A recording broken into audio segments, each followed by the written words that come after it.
बिस्मिल्लाहिर्रहमानिर्रहीम अस्सलाम वालेकुम। द मॉर्निंग ऑफ धरती में आया अहां जी मेज़बान प्रह सईद मूंसां गॾु मुंहिंजा को होस्ट मौजूद है नसीर गोपांग। उम्मीद आहे सब ठीक हूंदा, मज़े में हूंदा ऐं संडे जो ॾिहाड़ो जेको आहे सभु घर में वेही करे इंजॉय करे रहिया हूंदा ऐं असांजो प्रोग्राम ॾिसी रहिया हूंदा।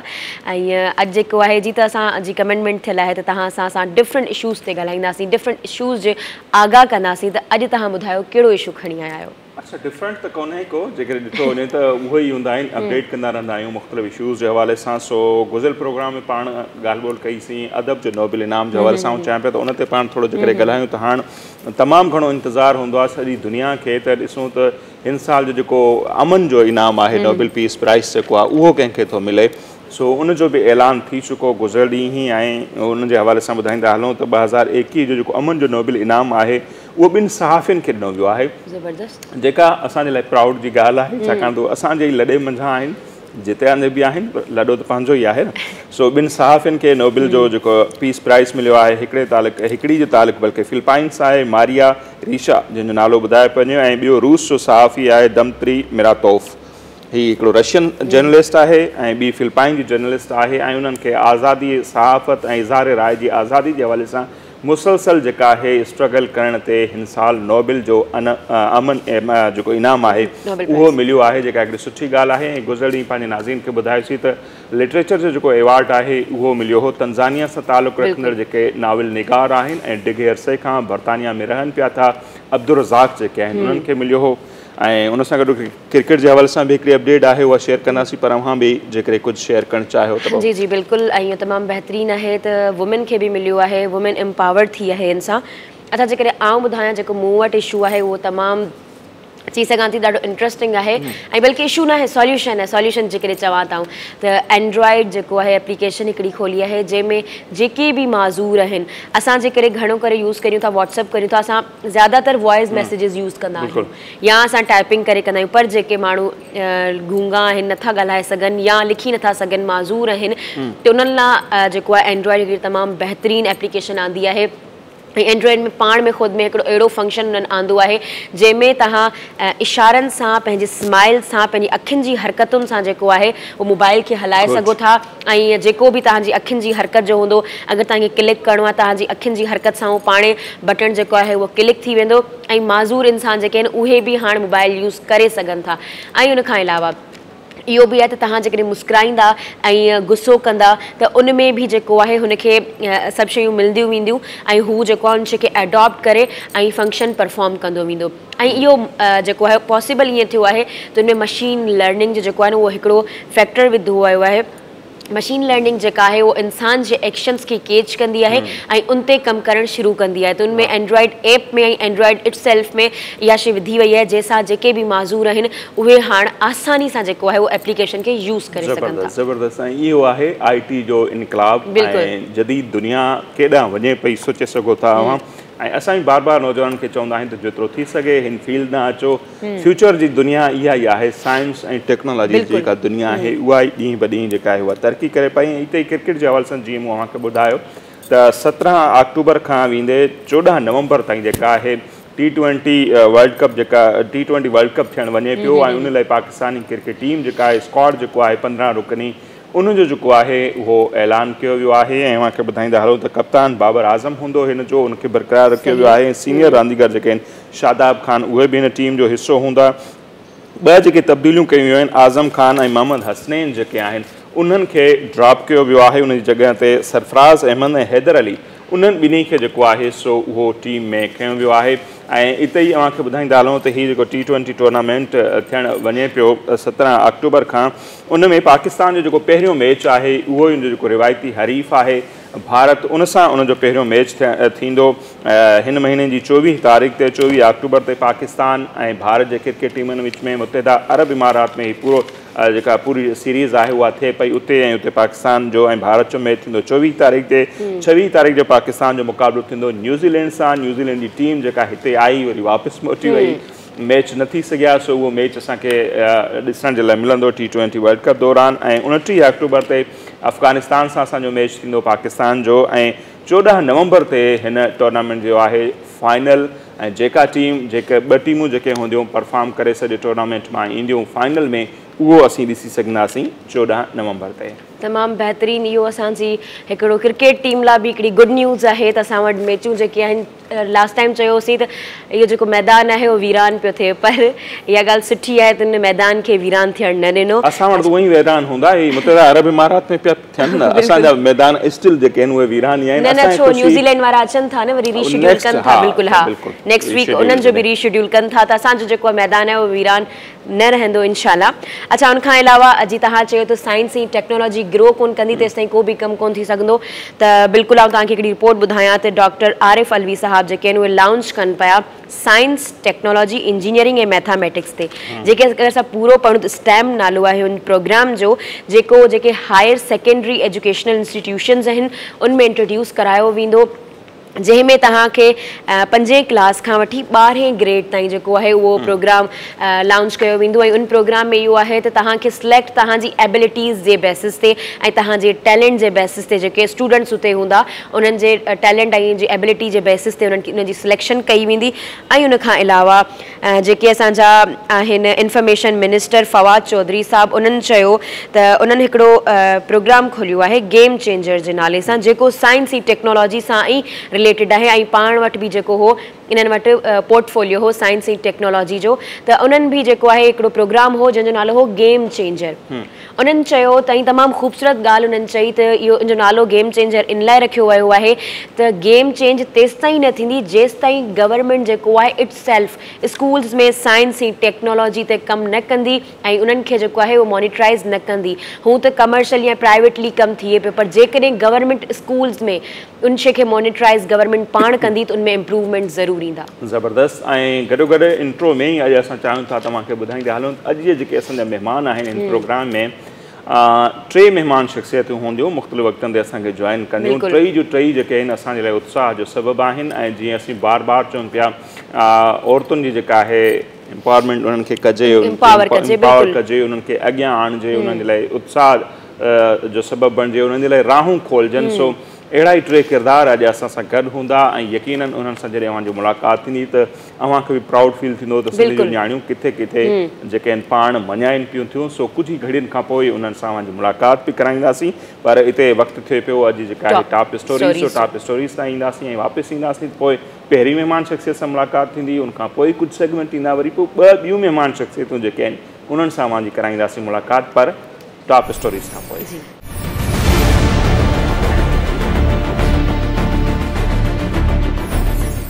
वफ़ाक़ पारां सिंध में 3 ॾींहंनि लाइ गैस बंदि करण खां पोइ शदीद बहरान पैदा थी वियो निजी पावर कंपनियुनि फैक्ट्रियुनि तोड़े CNG जे स्टेशन्स खे सप्लाई बंदि आहे। सिंध जे तवानाई वारे वज़ीर इम्तियाज़ शेख जो चवणु आहे त सभ खां वधीक गैस पैदा कंदड़ सूबे खे वफ़ाक़ पारां गैस सहूलियत खां महरूम रखणु ज़्यादती आहे। घरेलू सार्फ़िन बि घटि प्रेशर सबबु परेशान आहिनि। बलोचिस्तान जो सियासी बहरान शदीद थियणु लॻो कुर्सी बचाइण लाइ वॾे वज़ीर ॼाम कमाल मुखालिफ़ धुर जे पार्टियुनि सां राब्ता मदद जी दरख़्वास्त कई वई। मौलाना फज़लुर रहमान जी पार्टी संदसि हिमायत खां खुदो जवाबु ॾेई छॾियो। नओं सखर बैराज ठाहिण लाइ सिंध हुकूमत जो वर्ल्ड बैंक सां राब्तो सिंध जे वॾे वज़ीर मुराद अली शाह बैंक जे कंट्री डायरेक्टर सां राब्तो करे बैराज जी तहमीर लाइ फिज़िबिलिटी स्टडी में मदद तलब कई। आलमी माहिर जल्द सिंध जो दौरो कंदा। इंडिया में मुसलमाननि ख़िलाफ़ नफ़रत ऐं तशद्दुद जे वाक़िअनि में वाद बाद उते रहंदड़ मुसलमान पाण खे गैर महफ़ूज़ तसवर करण लॻा। इस्लामी ताउन तंज़ीम आसाम में मुसलमान शहरियुनि जे क़त्लेआम ऐं संदनि लाशनि जी बेहरुमती करण जो नोटिस वठंदे मोदी सरकार खे सख़्त तनक़ीद जो निशानो बणायो। मुसलमाननि खे तहफ़ुज़ फ़राहम करण जो मुतालबो। जी नाज़रीन जी तव्हां प्रोग्राम में टॉप स्टोरीज़ ॾिठियूं हाणे प्रोग्राम में वक़्तु थियो आहे शॉर्ट ब्रेक जो पर उनखां पहिरीं आउं तव्हांखे असांजी जेका महिमान अचण वारी आहे कुझु ई देरि में तव्हांजे साम्हूं उनजो थोरो सो नंढड़ो सो बिल्कुलु इंट्रोडक्शन कराईंदी हलां। उनजो जेको तालुक़ु आहे उहो ठठे शहर खां आहे ऐं तमामु टैलेंटेड आहिनि बल्कि आउं चवंदी मल्टी टैलेंटेड आहिनि। उन्हनि चवंदा आहिनि त हिकिड़ो औरतुनि लाइ मिसाल आहिनि। उन्हनि हिकु औरत थी करे, असांजे मुआशरे में औरत थियण बि ॾाढी मुश्किल ॻाल्हि हूंदी आहे, लेकिन उन्हनि औरत थी करे ऐं ॻोठ मां अची करे कराची जहिड़े शहर में जेको आहे उहो कॉम्पिटेटर थी बीठियूं आहिनि। छो जो कराची जेको शहर आहे उनखे डाइवर्सिटी जो शहर चयो वेंदो आहे, जंहिंमें हर क़िस्म जो माण्हू रहंदो आहे। उन शहर में पाण खे मञायो आहे इंटरनेशनल तोड़े जेके बि नेशनल अवॉर्ड्स जीतिया आहिनि। इन खां अलावा सेशन्स कंडक्ट कनि थियूं, उन्हनि जो पंहिंजो ब्रांड आहे, मेकअप लॉन्च करण वारियूं आहिनि ऐं काफ़ी ज़्यादा हू टैलेंटेड आहिनि। सो उन्हनि सां मुलाक़ात तव्हांजी करायूं था, पर वठूं था ब्रेक। असां सां गॾु रहिजो।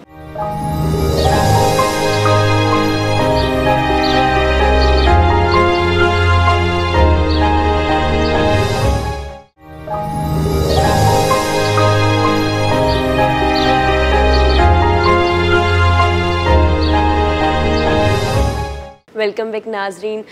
हींअर जेका महिमान शख़्सियत असां वटि मौजूदु आहे, उन्हनि जी जेका शख़्सियत जा खोड़ सारा हवाला आहिनि, हू तमामु हिकिड़ी त ॾाढियूं प्यारियूं आहिनि, मूंखे ॾाढियूं वणंदियूं आहिनि। ऐं ॾाढी इंस्पायर आहियां उन्हनि मां।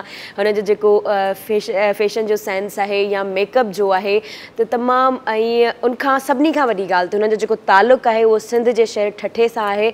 ऐं उन मां अची करे कराची में हू कॉम्पिटेटर थी बीठियूं आहिनि। नेशनल इंटरनेशनल जेके बि इवेंट्स आहिनि उन्हनि में हू पार्टिसिपेट कयो अथनि। उन्हनि में उन्हनि खटियो बि आहे काफ़ी कुझु।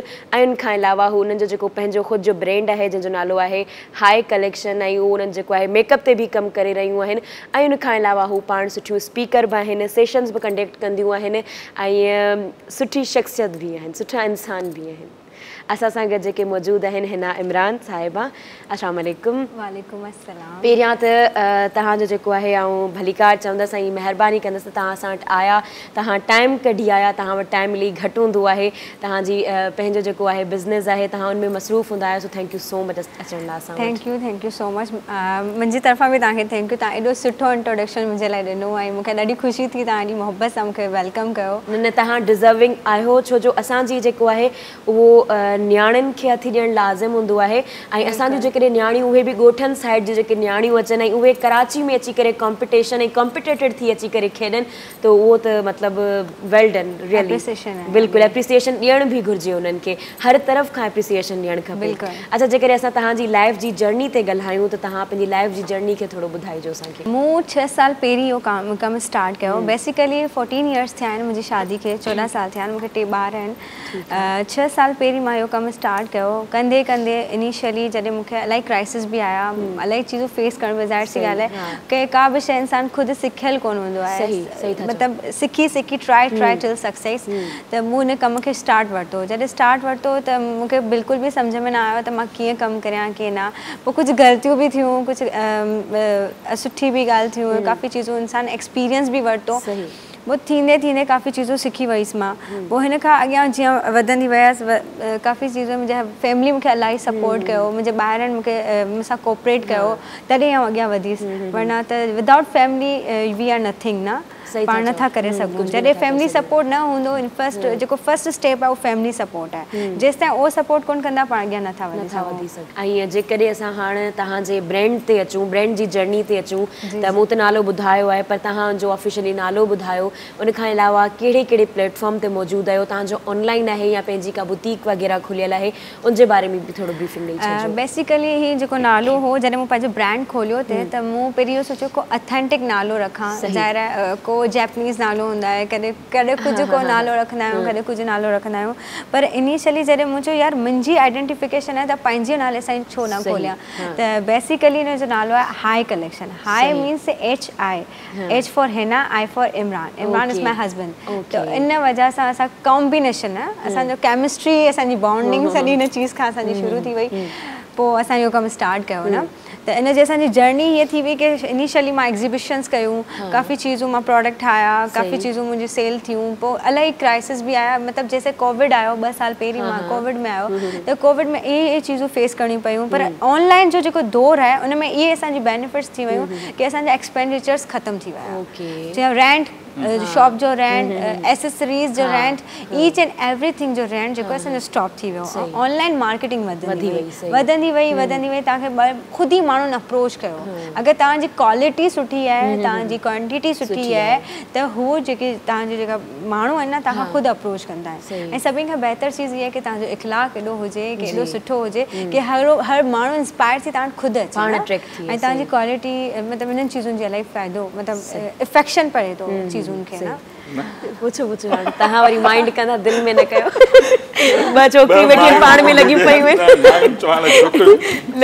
आहिनि। सो तव्हां ॿिन्ही ॻाल्हायो पिए, सो मूं सम्झो त हिनखे ई कंटिन्यू कंदा। अच्छा, आउं खां इहो सम्झणु चाहींदुसि की जर्नी तव्हां ॿुधाई पंहिंजी बि ऐं पंहिंजे हिन जेका फील्ड आहे हुनजे हवाले सां, पर मूंखे इहा ॻाल्हि सम्झाइजो तव्हां ठटे शहर खां जंहिंसां मुंहिंजो तालुक़ु आहे, उतां खां पंहिंजे बिज़नेस जी शुरूआति कई या कराची में अची करे हिते बिज़नेस जी शुरूआति कई, ऐं स्टार्ट में ई ऑनलाइन वारो कमु हो या कीअं, उनजे हवाले सां थोरो ॿुधायो। मूं स्टार्ट ठटे शहर मां कई हुई, छो जो बेसिकली मूंखे इहो लॻो की ठटे में उहे चीज़ूं ऐं वैरायटी न आहे, ऐं छो न मां इन वैरायटी खे इंक्रीज़ करे होॾां खणी वञा। त मूंखे इहो लॻो की माण्हुनि में एॾो शऊर न आहे की माण्हू इन्हनि चीज़ुनि खे सोचे सघनि या छो न इन जॾहिं आउं कंदसि त मूंखे ॾिसी ॿियो बि इंस्पायर थींदो न। जॾहिं मूं शुरू कयो त मां पंहिंजी वैरायटी प्रोडक्ट्स जेका आहे न, मां सेलर इनिशियली जा मां स्टेज में मां सेलर, ठीकु आहे न, मां रीसेलर्स ऐं मूं सेलिंग की। मूं पहिरीं ॾिठो की मां मूं में केतिरी क्वालिटी आहे, मां केतिरो करे सघां थी न, मूं में केतिरा गट्स आहिनि। त पोइ मां चीज़ूं प्रोडक्ट वठी करे ऐं ठटे खणी वियसि, ठटे मां सेल कयो, काफ़ी चीज़ूं मुंहिंजो सेल थी वियो। वन शॉट मुंहिंजी एग्ज़िबिशन मूं हिट करे छॾी न, इलाही हाइट विधी हिन चीज़ में की मूंखे भई मुंहिंजी एग्ज़िबिशन करणी आहे, मूंखे एग्ज़िबिशन करणी हुई। पोइ मूं माण्हुनि खे कार्ड मोकिलिया, मूं पंहिंजो इंट्रोडक्शन ॾिनो, इलाही चीज़ूं मूं ॿुधायो की भई असां हीअ बि खणी था अचूं असां। पोइ माण्हू इलाही ख़ुशी सां आया। मूं पंहिंजी बेसिकली पंहिंजे अम्मी जे घर खां इहो कमु स्टोरी ॿुधाए छॾिजो। हा, मुंहिंजी अम्मी जे घर खां शुरू कयो। पोइ हिन वन शॉट में न मूंखे इलाही प्रॉफिट मिलियो, मतिलबु मूंखे इलाही मूं डबल करे वरितो हिन चीज़ खे न। पर कुझु माण्हू चवंदा आहिनि न, अड़े ॾिसी ख़ुशि बि थींदा आहिनि, त कुझु माण्हू ॾिसी जलंदा बि आहिनि। त यार हिन जेलसी फैक्टर खे तव्हां पॉज़िटिव फैक्टर खणी वञो, पहिरीं ॻाल्हि त इहा। पर हीअ जेलसी फैक्टर असांजे अगरि घर मां ई निकिरे थी त पोइ त इलाही बुरो लॻे थो। मगर इहा आहे की आउं सभिनी खे इहो ई चवंदसि त हिन चीज़ुनि खे तव्हां इग्नोर करियो। मगर इहा की मुंहिंजी भाभी बि आहे न, हुन कम खे ॾिसी करे ॾिठो, इफेक्ट पियो की भई हिन अगरि एॾो वधी सघे थी त असां छो न। त पोइ हुननि चयो की भई असां हिते एग्री नथा कयूं। मुंहिंजे पंहिंजे घर वारनि बि मूंखे सपोर्ट ॾिनी, पर मुंहिंजी भाभी ज़ाहिरा आउटसाइडर हुई, हा, त हुनजो बि घर, हुनजा बि राइट्स हुआ। त हुननि खे इन्हनि चयो असांजी प्राइवेसी डिस्टर्ब थिए थी। त इहे चीज़ूं ॾाढियूं औरत लाइ फेस करणु ॾाढो डिफिकल्ट थी वेंदो आहे। पोइ मुंहिंजे हस्बैंड हिन जॻह ते मूंखे इलाही सपोर्ट ॾिनो ऐं हुन मूंखे चयो की न, जॾहिं पंहिंजी जॻह आहे, पंहिंजी छित आहे, त पोइ तूं हुतां ई शुरू कर। रोज़ी ॾियण वारो त रब जी ज़ात आहे न। त पोइ बसि हुतां खां मूं हुन कम खे स्टार्ट कयो। पोइ हुतां थी पोइ मूं एग्ज़िबिशन्स वरी इंक्रीज़ करे उन्हनि खे वरी पोइ मूं कराची में एग्ज़िबिशन्स कयूं। पोइ हुते एग्ज़िबिशन एक्सपो में जेको प्लेटफॉर्म जेका आहे न, उहो कराची में जेतिरा आहिनि ॿिए किथे बि न आहे। हीअ चीज़ मुंहिंजी एक्सपीरियंस में न हुई की हिते अगरि मूंखे लॻो की यार हिते मार्केट्स आहिनि, मूंखां केर बि न बाए कंदो। पर जॾहिं तव्हां मार्केट लेवल में मार्केटिंग करियो, there is some authentic points that is less profit more business। सही था चओ। एक बिज़नेस जा टारगेट है सर डिजिटल मार्केटिंग जो दौर आहे। जेको तव्हां वटि वैरायटी हुजे उहो ॿिए वटि न हुजे, ऐं तव्हां जेको लेस में ॾियो त उहा डेफिनेटली कस्टमर तव्हां वटि ईंदो, तव्हांजो बायर थी वेंदो। इहो सभु कुझु किथां सिखियो? मार्केटिंग वारो पॉइंट को ॿुधायो ज़ाहिर हिन जे लाइ बि हिकिड़ो एक्सपीरियंस खपे की कोर्स बि थियनि था ऑनलाइन, हाणे त घणो कुझु थी वियो। ही मूं सिखियो न, बिकॉज़ आई एम अ बिस टूरिस्ट इंटरनेशनल विनर। हाणे हुन जॻह ते जॾहिं मां विनर करे मां हुननि जी सेमिनार्स अटेंड कयो, मां नए माण्हुनि सां मिलियसि, मां नए ॻाल्हियुनि खे सिखियो, मां मतिलबु हुननि माण्हुनि में तव्हां ॿुधायो न, हिकिड़ी अलॻि ई दुनिया आहे यार। There is a lot of positivity. पाण चवंदा आहियूं कि भाई पाण मोटा आहियूं, पाण सुठा कोन था लॻूं, पाण फैटी आहियूं, पर मोटा होना बुरी बात नहीं है। मतलब अहिड़ियूं ॻाल्हियूं कि मतलब हर चीज़ में पॉजिटिविटी, हर चीज़ में तव्हांजी लुक में अगरि तव्हांखे अल्लाह ताला अहिड़ो सुठो ठाहियो आहे त बसि यू आर द बेस्ट। अगरि तव्हां जेको सोचियो था पंहिंजे लाइ, उहो सुठो आहे, सभिनी खां बहितरीनु आहे, ठीकु आहे। इहे ॻाल्हियूं आहिनि। त पोइ उहो सिखण मां मूं इन्हनि जे थ्रू इलाही पॉजिटिविटी ऐं मूं मॉर्निंग शोज़ में वञी पंहिंजी चीज़ुनि खे प्लेटफॉर्म, मतिलबु प्लेटफॉर्म त तव्हां असांखे खे ॾियो था न, तव्हां असांखे अप्रोच करियो था, असीं तव्हांखे अप्रोच कयूं था। बेसिकली जेको न्यूज़ मतिलबु चैनल्स आहिनि न, उहो तव्हांखे इलाही बूस्टिंग ॾिए थी, बूस्ट ॾिए थी। सही था चओ।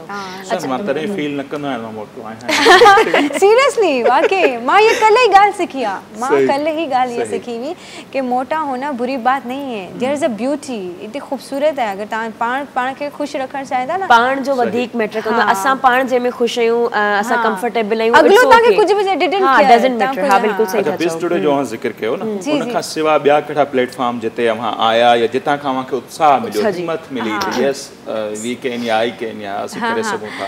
मूंखे हिकिड़ो ॿियो बि अवॉर्ड मिलियो हो, वीट ब्यूटी ऑफ द ईयर जो। आई जस्ट मूं फेसबुक ते हिकिड़ो जेको सो ॾिठो हो कि हिकिड़ी वीडियो पंहिंजी वेडिंग वीडियोस विझो, मां इन सर्च सरे में रैंडमली हिकिड़ी क्लिक विझी छॾी, मूं चयो चलो ॾिसूं था कयो कुझु बि कोन थींदो। पोइ जॾहिं वोटिंग आई न त मुंहिंजे 9000 वोटिंग आई, 9000 वोटिंग भाई, हुन में मूंखे जो है ना wheat beauty of the year जो अवॉर्ड मिलियो। ठीक है, पोइ इन्हनि मूंखे इलाही जॻहनि ते मूंखे सराहियो, काफ़ी प्लेटफॉर्म्स आहिनि जैसे जॉइन हैंड आहिनि, काफ़ी अहिड़ा प्लेटफॉर्म आहे, वुमेन एंटरप्रेन्योर्स जा जेका प्लेटफॉर्म आहिनि, जेको तव्हांखे वुमेन्स जा पाकिस्तान मतिलबु काफ़ी अहिड़ा औरतुनि जा जेका डिपार्टमेंट्स आहिनि उहो खोले वेठा आहिनि ऐं तव्हांजे लाइ मदद कनि था। मगर उते पॉलिटिक्स बि आहे, इन न आहे कि सभु पॉजिटिव वेठा आहिनि, पर तव्हां अगरि न्यूट्रल थी कमु करियो था, मतिलबु सिंगल आहियो, के पॉलिटिक्स में न आहियो, के ग्रुप बंदी में न आहियो, त तव्हां ज़रूरु अॻियां वधंदा। सही।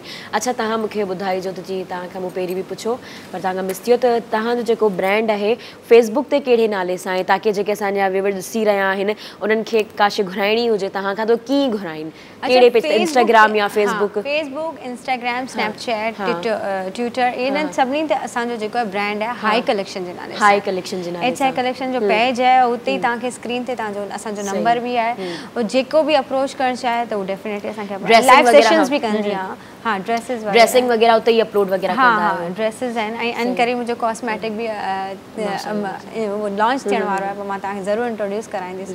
अच्छा, उहो लॻे बि पियो तव्हां जे मेकअप मां जी तरीक़े सां बीठल आहे न मेकअप, उन सां लॻे पियो त तव्हां पंहिंजो मेकअप यूज़ कयो ऐं तमामु सुठो मेकअप आहे। अच्छा, मेकअप जे बि थोरो ॿुधाए छॾींदा? मेकअप में बेसिकली मूं स्टार्ट जेको आहे न होम बेस्ड ते कयो आहे, ठीकु आहे न, जेकियूं पाण चवंदा आहियूं कि नहीं भाई असां वाइटनिंग इंजेक्शन्स लॻाए छॾियूं, कि वाइटनिंग क्रीम यूज़ करे छॾियूं त जल्दी इफेक्ट पड़े, पर हुननि सां साइड इफेक्ट्स भी हैं, ठीक है ना, क्योंकि देयर इज अ केमिकल्स, पर जो असांजी चीज़ूं असां पंहिंजो इस्तेमालु कयूं आहिनि, उहो सभु असां नेचुरल चीज़ूं आहिनि, लाइक सूखल फूल जेका लैवेंडर आहिनि उनखे पाण चवंदा आहियूं, उहा मुल्तानी मिट्टी, शहद, इहे सभु असां उन्हनि चीज़ुनि जो मिक्सचर करे हिकिड़ो पंहिंजो हिकिड़ो ब्रांड ठाहियो आहे, ऐं हुन ब्रांड में बाय हाई कलेक्शन आहे, हुन नाले जे फ़िलहाल हाइड रखां थी, छो जो सरप्राइज़ आहे, सरप्राइज़ आहे, हुनमें काफ़ी चीज़ूं अञा रहनि थियूं पेंडिंग आहिनि, तो हू असां मतिलबु हिकिड़ो प्रोडक्ट कयो आहे, उनजो जेको हिंट आहे तव्हांखे सिर्फ़ु इहो ॿुधाईंदसि, त असां उनखे जेको अप्रोच कयो आहे या असां उनखे कंहिंसां कनेक्ट कयो आहे, जैपनीज़ सां कनेक्ट कयो आहे, क्योंकि जैपनीज़ प्रोडक्ट से इलाही इंस्पायर थी वियसि, उन्हनि प्रोडक्ट खे ॾिसी करे मुंहिंजी दिलि चयो कि मां कयां, छो जो पहिरियां वाक़ई डेफिनेटली सिर्फ़ु पंहिंजे लाइ ठाहींदी हुअसि, पर जॾहिं मूंखे सभिनी चयो यार त आपके प्रोडक्ट बहुत अच्छे हैं, तव्हांजा सुठा प्रोडक्ट आहिनि, तव्हां स्क्रीन ते वठी अचो हुनखे चीज़ खे फ्रंट ते करियो, तव्हां पंहिंजो हिकिड़ो नालो वधायो, त पोइ मूं पंहिंजे हिन में इज़ाफ़ो करे छॾियो। त इन में आऊं इहो सम्झो ख़ुसूसियत छा आहे जैपनीज़ खां इंस्पायर थियण तो नेचुरल शयुनि जो वधीक यूज़ था कनि, इहो या उन में ॿी कहिड़ी नवाण छा आहे? यार जैपनीज़ न फ्लावर्स आहिनि, ओ ब्यूटी ब्लूज़म आहिनि, ओ जेको न जेकी चीज़ुनि खे न उहो सिर्फ़ु फ्लावर्स ते अप्लाई कंदा आहिनि, नेचुरल फेनोमेन आहे उन्हनि जे लाइ, उहो नेचुरल चीज़ुनि ते इलाही इफेक्ट कनि था, उन्हनि चीज़ुनि में केमिकल्स घटि हूंदा आहिनि, हा, ऐं उन्हनि जी जेकी क्रिएटिविटी आहे, उन्हनि जी जेकी पैकिंग्स आहिनि, उन्हनि में इलाही डिफरेंस आहे, हा difference local and original like this, taste उन्हनि जो सुठो आहे। तव्हां मतिलबु पहिरीं जैपनीज़ जो ट्राई कयो, फॉलो कयो, उन खां पोइ तव्हां उन्हनि खे ज़्यादातर इंस्पायर उन्हनि था थिया, सही, त मां बि पंहिंजो ब्रांड हिकिड़ो कॉस्मेटिक ते फोकस। अच्छा, गुफ़्तगू पंहिंजी हल्दी पर ब्रेक जो टाइम उन खां पोइ पाण कोशिश भी कयूं पिया, बिल्कुलु। सो ब्रेक वठूं था नाज़रीन, ब्रेक खां वापसि ईंदासीं त हिन इमरान सां अञा असांजी खोड़ सारी जेका कचहरी आहे उहा रहे पई, ऐं जेके बि नाज़रीन असांखे ॾिसनि पियूं, स्पेशली जेके ख़वातीन आहिनि, छोकिरियूं आहिनि, उहे ॾिसनि पियूं, उन्हनि खे घणो कुझु अञा सिखण जे लाइ मिलंदो, ख़ासि तौर ते जेकी हिन फील्ड में अचणु चाहिनि थियूं, कुझु नओं करणु चाहिनि थियूं, उन्हनि जे लाइ ही जेके किरदार आहिनि उहे काफ़ी उत्साहींदड़ आहिनि, मोटिवेशन उन्हनि जी सबबु बणजनि थियूं मोटिवेशन जो, सो इन्हनि खे असीं तॾहिं बि हिकिड़ो घुराईंदा आहियूं। सो बहरहाल ब्रेक वठूं था, असां सां गॾु रहिजो।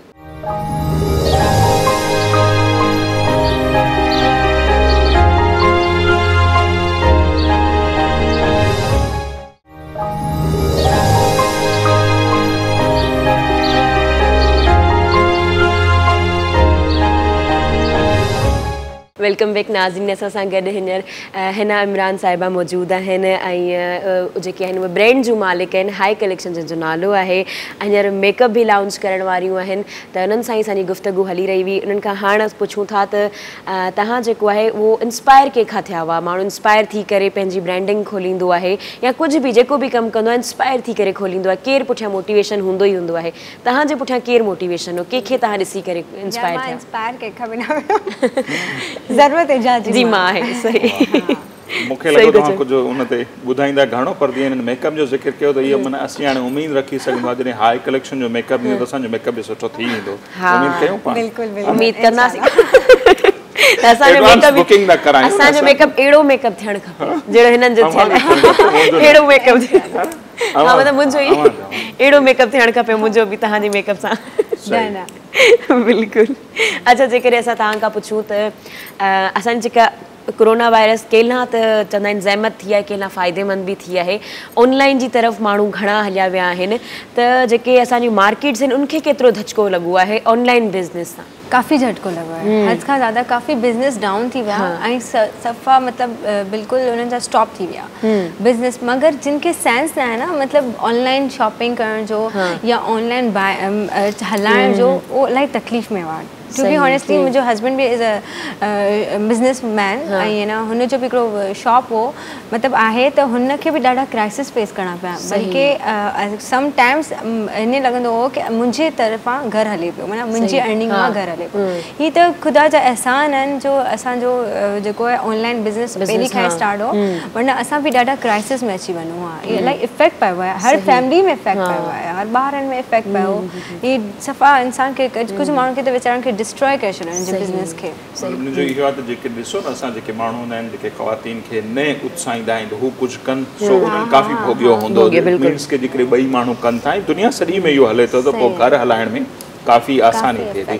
अच्छा, जेके खोड़ असांजी ॾिसंदड़ आहिनि हींअर जेके ख़वातीन, उन्हनि खे अवां छा ॿुधाईंदा त हू इन फील्ड में अचनि त केतिरा मौक़ा आहिनि ऐं जेकॾहिं अचनि त कहिड़ियूं शयूं पंहिंजे तरफ़ां खणी अचनि, कंहिंखे कॉपी न कनि ज़ाहिर, नई शइ खणी अचनि, उन्हनि खे बि त कुझु गाइड कंदा हलो, तव्हां खां कुझु सिखनि बि त सही। अगरि तव्हांखे लॻे थो तव्हांखे कंहिंखे कॉपी करणो isn't there is a no problem, को प्रॉब्लम न आहे, पर तव्हां पंहिंजी कम खे बि मतिलबु फॉलो ऑन योर वर्क न।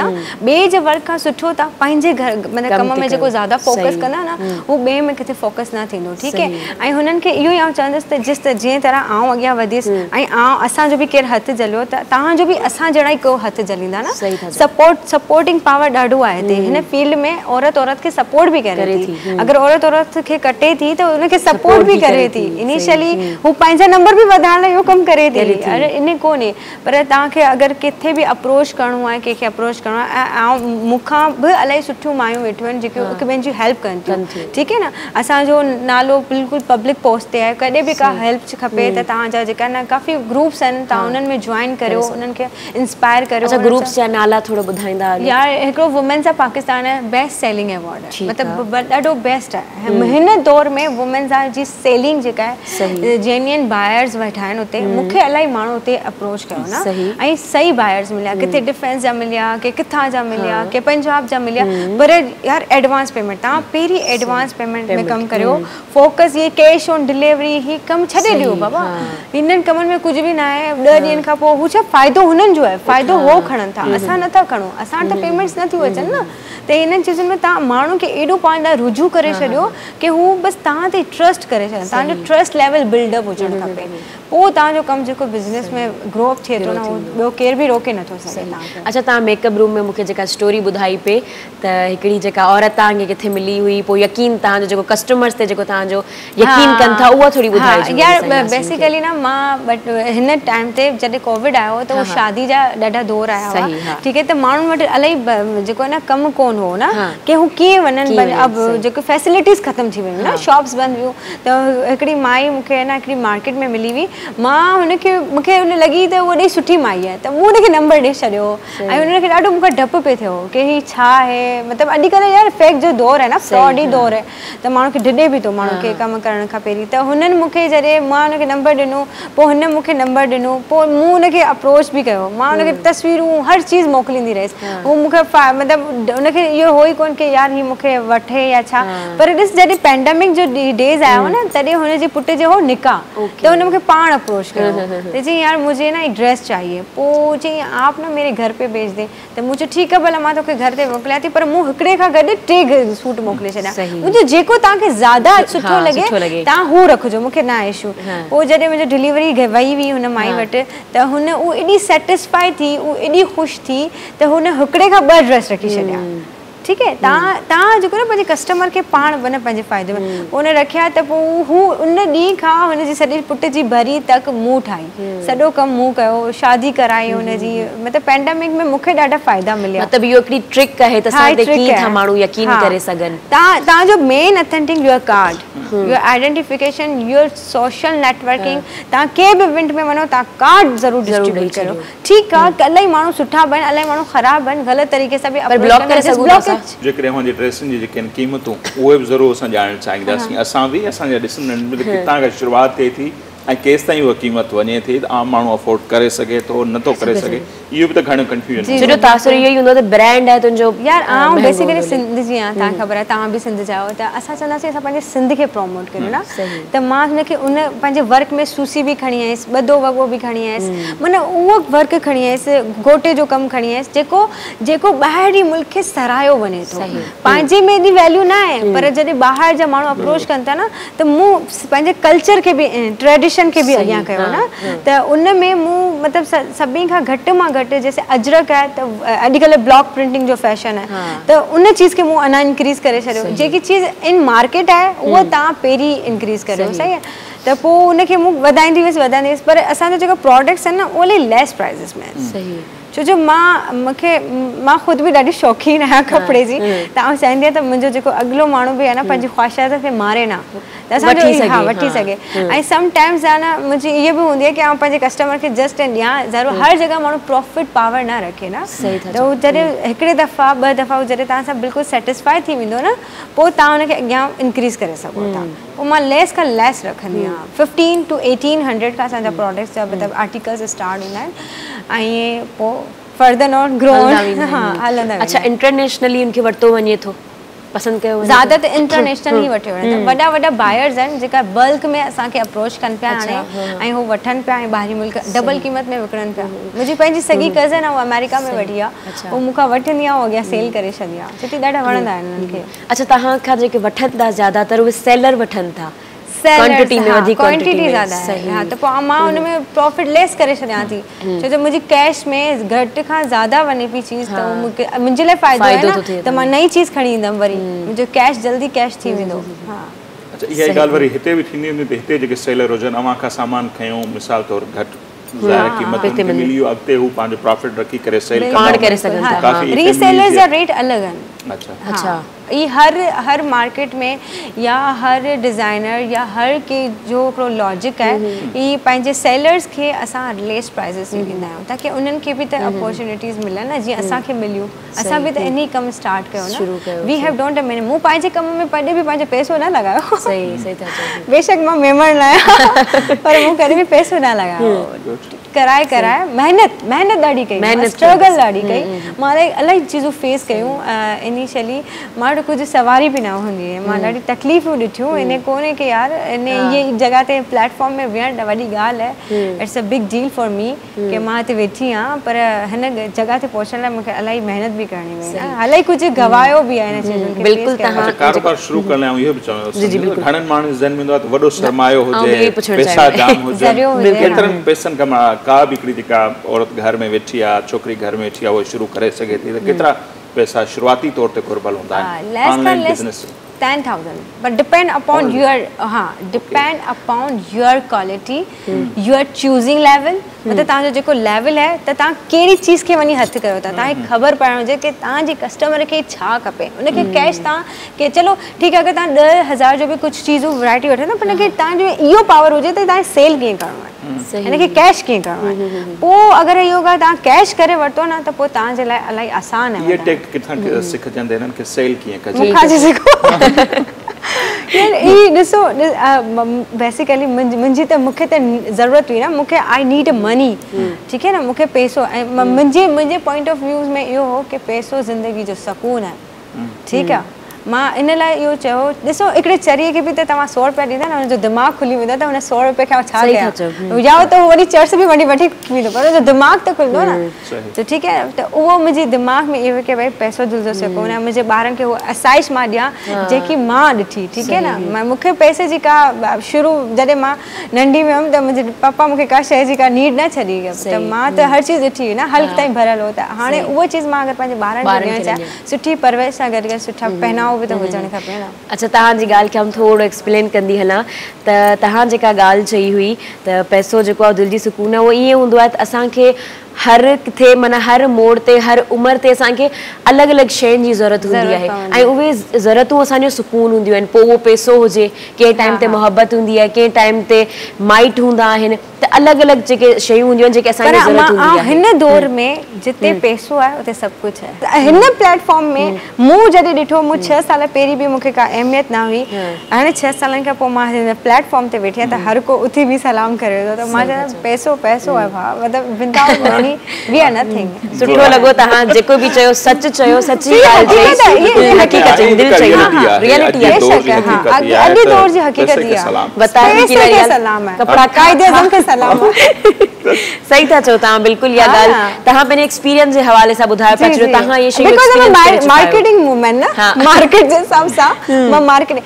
ऐं ॾिठो वञे त ज़ाहिर सी ॻाल्हि आहे supporting is a best level without any support you are nothing तव्हांजी फैमिली जो सपोर्ट तव्हांजे ॿारनि जो कोऑपरेट थी ज़ाहिर मुंहिंजे बेबीज़ बि नंढा आहिनि मूंखे बि मुंहिंजे पंहिंजे मोहबत त आहे न ज़ाहिर मूं एॾी मोहबत ॾिनी तॾहिं त मूंखे मोहबत ॾेई करे मूंखे अॻियां वधाईंदा बिल्कुलु केतिरो टाइम लॻाईंदा हूंदा पंहिंजे बिज़नेस ते हुनजी मार्केटिंग करणी आहे नयूं शयूं वठणियूं नयूं डिज़ाइनूं ठाहिणियूं ज़ाहिर वॾो टाइम थो खपे पूरी फैमिली जे लाइ टाइम अच्छा अर्ली टू राइज़ बस early to bed early to rise मुंहिंजो इहो उसूल आहे त आउं जेको सुबुह जो जेकी बरकत आहे कम में उहो ॿिए कंहिं शइ में बरकत न आहे ठीकु आहे तव्हां मॉर्निंग में उथो तव्हां पंहिंजे ॿारनि खे तयारु करे स्कूल मोकिलियो हू जेको बेसिकली जो हू टाइम आहे न हू टाइम ड्यूरेशन में जो बेस्ट टाइमिंग आहे लाइफ सेशन वारी जेकी शइ आहे इहो केतिरी फ़ाइदेमंद थी आहे यार फ़ाइदेमंद अगरि ॾिठो वञे अगरि U have a paid business न मतिलबु तव्हां अगरि किथे के जेका ग्रुप्स आहिनि उते पेड करिणो पए थो न पे करे त पोइ हुननि खे तव्हांखे ही तव्हांजे मथां आहे तव्हां केतिरी शेयरिंग करियो था न सभु चीज़ूं तव्हांजे मथां आहिनि ॿियो के ते डिपेंड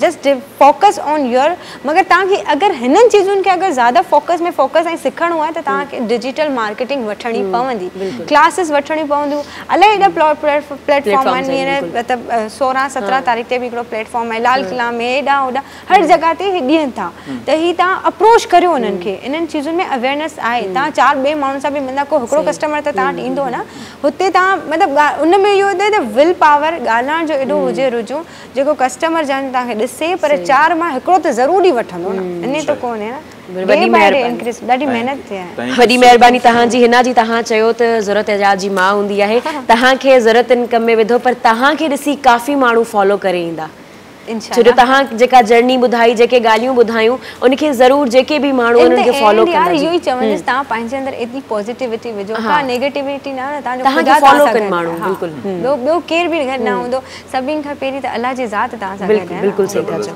ऐं जेका पंहिंजी ॻाल्हि थी पई पहिरियां तव्हां चयो त को अहिड़ो हिकिड़ो नेटवर्क बि ठाहिजे जंहिंमें अहिड़े क़िस्म जो जेके ॿियूं हुजनि डिज़ाइनर ॿियो तुंहिंजो गॾियल हिकिड़ो जीअं कंसोर्शियम वग़ैरह थींदो आहे अहिड़े टाइप ते गॾिजी को प्लेटफॉर्म ठाहे कमु करे इहा बि मुंहिंजी ख़्वाहिश आहे ऐं जेकर इहो थी वञे त भलो आहे और ॿिनी टिनी क़िस्मनि जा हर क़िस्म जा माण्हू बि अची वेंदा आहिनि so thank you so much once again हिना अवां असांखे टाइम ॾिनो सो नाज़रीन हिना इमरान जूं ॻाल्हियूं ॿुधियूं ऐं यकीनन काफ़ी उत्साहींदड़ आहिनि ऐं खोड़ माण्हुनि खे उत्साह मिलियो बि हूंदो ऐं खोड़ माण्हू इनशाला पैसा बि एतिरा नथा लॻनि जीअं हुननि ॿुधायो त वॾी ॻाल्हि त सचाई ऐं पॉज़िटिविटी इहे मस्ट हुजनि सो जेकॾहिं इहे सभु शयूं अव्हां में आहिनि त इनशाला ईंदड़ ॾींहंनि में अव्हां बि हिते असां गॾु वेठा हूंदा ऐं पंहिंजा तजुर्बा दुनिया सां शेयर कंदा हूंदा सो असीं वठंदासीं हिते ब्रेक सो ब्रेक खां पोइ जॾहिं वापसि ईंदासीं ॿिया मुख़्तलिफ़ जेके सिलसिला आहिनि प्रोग्राम जो हिसो आहिनि उहे बि शामिलु कंदासीं ईंदड़ जेके असांजा गेस्ट हूंदा उन्हनि सां बि मुंहिंजी मुलाक़ात कराईंदासीं पर वठंदासीं मुख़्तलिफ़ ब्रेक असां सां गॾु रहिजो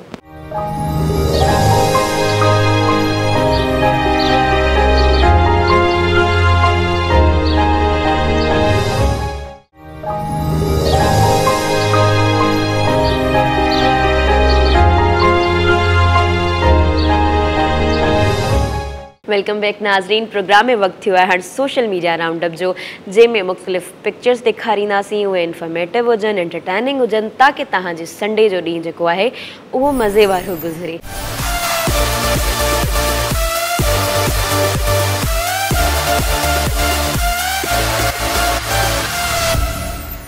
अच्छा, मूं वटि जेका पिक्चर आहे तव्हांखे ॾिसी ॾाढो मज़ो ईंदो, ऐं जेके स्पेशली मार्केटिंग फील्ड जा आहिनि उन्हनि खे ॾिसी हिकिड़ो मतिलबु मोटिवेशन मिलंदी, ऐं मूंखे लॻे थो उन्हनि खे हिकिड़ो आइडियो बि मिली वेंदो त मार्केटिंग कीअं करणु खपे। छो जो मूं इहा शइ जॾहिं पोस्टर पढ़ी पे त ऐं मूं जॾहिं पिक्चर्स ॾिठियूं त उनमें रियलिटी बि हुई, या मूं पाण बि ऑब्ज़र्व कयूं त लिखियल बि इहो ई हो त इहो जेको मार्केटिंग जेको करे रहियो आहे न, जेको मार्केटिंग मैनेजर आहे, उनजो माना दिमाग़ जे इन तरीक़े सां कयो आहे त ड्रोन जेके आहिनि उहे डिफरेंट एरियाज़ में ॾिठियूं वयूं आहिनि, ऐं ड्रोन जेके आहिनि उहे मतिलबु हितां खां जी शयूं असां राइडिंग जे ज़रिए या बाइकिया जे ज़रिए ॿिए खे ट्रांसफ़र कंदा आहियूं, ईअं ई बिल्कुलु ड्रोन्स बि कमु कंदियूं कनि पिया। ठीकु आहे, बिल्कुलु। ऐं उन खां अलावा जेको आहे ड्रोन जो इहो अथव त हिननि जेको मार्केटिंग जेका स्ट्रेटेजी मूं तव्हांखे ॿुधाई, उनमें हुननि 2 क़िस्म जूं पर्चियूं उछलायूं आहिनि अलॻि अलॻि एरियाज़ में।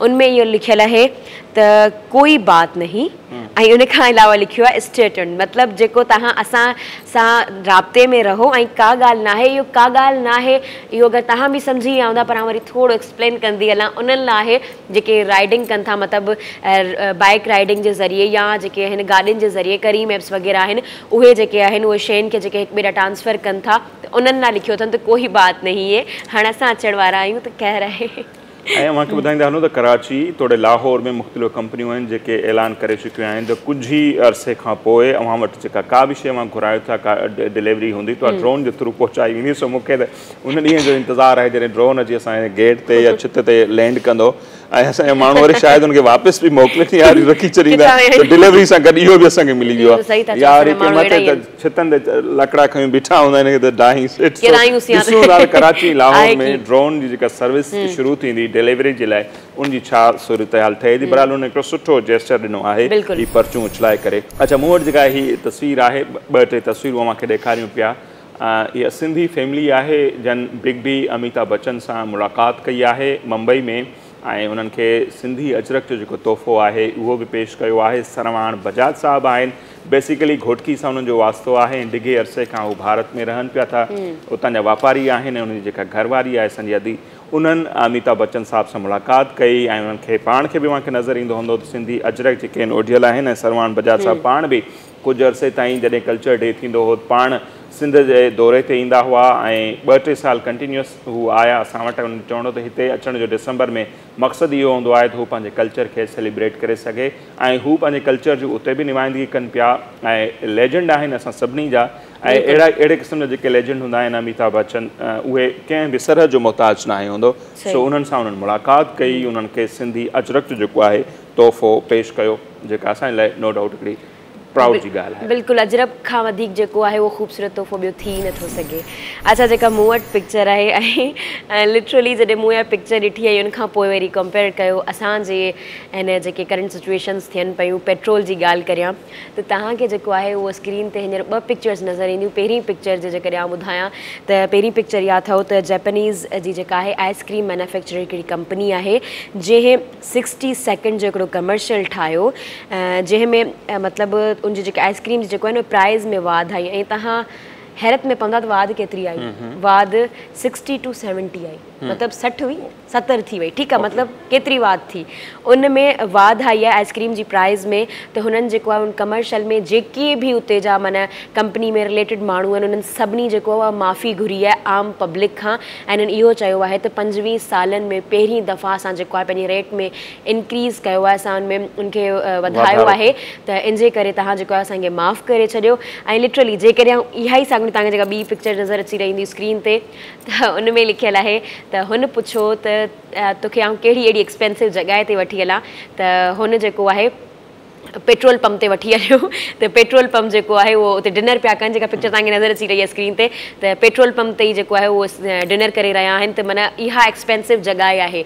ऐं जेकॾहिं पंहिंजे ई मुल्क जी ॻाल्हि करियूं त असांजे मुल्क जे सरबराहनि इहा ॻाल्हि कई पे त असांजो जेको पेट्रोल जो रेट आहे उहो ॿियनि कंट्रीज़ जे कंपेयर में असांजो इलाही घटि आहे। तव्हां टेंशन न वठो, फ़िकर न करियो, बिल्कुलु सही आहे।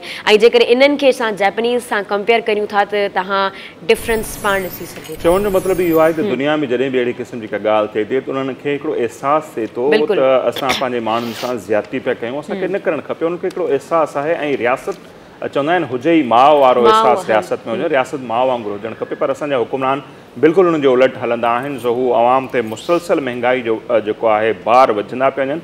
दलील इहो पिया ॾियनि त छाकाणि त दुनिया में ईअं थिए पियो, असां वटि त ॾिसो कुझु कोन पियो थिए। सो बहरहाल मूं वटि जेका हीअ नाज़िम ॿी तस्वीर आहे उहा हैदराबाद कासमाबाद जी तस्वीर आहे, टेलीविज़न स्क्रीन ते शुरू थी चुकी आहे, ॾिसंदा हूंदा। ऐं माज़ी जो ही शानदार किताब घर हो न्यू फील्ड किताब घर कासमाबाद में, जेको अॼुकल्ह उते फ्रूट जी दुकान में तब्दील थी चुको आहे। हिन किताब घर सां सिंधी अदब सां या ओवरऑल जेके अदब सां रिलेटेड माण्हू उन्हनि जूं खोड़ सारियूं जेके यादूं आहिनि उहे वाबस्ता हूंदियूं। मुंहिंजूं पंहिंजूं पर्सनल यादूं आहिनि। सो जॾहिं असीं उते वेंदा हुआसीं, किताब ख़रीद कंदा हुआसीं, आहिस्ते आहिस्ते उहो दौरु जेको आहे ख़तमु पियो थिए। उहे किताब घर जेके आहिनि हाणे मुख़्तलिफ़ ॿियनि शयुनि जे दुकाननि में तब्दील पिया थियनि। न्यू फील्ड हैदराबाद जो हीउ किताब घर जेको हाणे फ्रूट जी दुकान में तब्दील थी चुको आहे, जेको असां जहिड़नि समाज लाइ हिकिड़ो अफ़सोस जो मक़ामु आहे। ऐं ॿिए पासे वरी जेकॾहिं असीं ॾिसूं, असांजा दोस्त आहिनि निसार सूमरो, नासिर सूमरो साहब, उन्हनि इहा तस्वीर जेका आहे सोशल मीडिया ते वायरल कई। सो उन्हनि जो ज़िक्र फ़िक्र बि ज़रूरी आहे। ॿिए पासे कराची में बि अहिड़ा खोड़ दुकान आहिनि जेके माज़ी में शानदार किताब घर हूंदा हुआ। अॼु उते किथे चपलनि जूं दुकानूं आहिनि, किथे ॿियनि शयुनि जूं दुकानूं खुली वियूं आहिनि। दुनिया में किताबनि जी सेल वधे पई।